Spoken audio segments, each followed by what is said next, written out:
দেখো এই অঙ্কের ক্ষেত্রে কি করবে, যে আমাদের এখানে বলা আছে যে 3 মাসের আয় সমান হচ্ছে 4 মাসের ব্যয়। তাহলে ওই বার্ষিক সঞ্চয় যদি 1200 টাকা হয়, মানে বছরে যদি সঞ্চয় 1200 টাকা হয়, তাহলে বার্ষিক আয়ের পরিমাণ কত?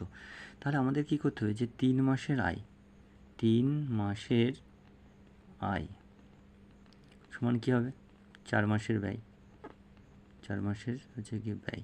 তাহলে কি হচ্ছে, আয় বাই ব্যয় যদি করি, আয় বাই হচ্ছে গিয়ে ব্যয়, এরকম করে বের করে নেবে, সমান হচ্ছে গিয়ে 4 আর হচ্ছে 3। তাহলে আয় পেয়ে গেলে 4 মাসের আয় সমান হচ্ছে গিয়ে তুমি পেয়ে গেলে যে 3 মাসের ব্যয়।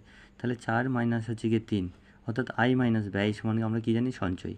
অর্থাৎ ওরা 1200 টাকা বলে রেখেছে। তাহলে এই অনুপাতের ভ্যালু কত হচ্ছে, 1200 টাকা।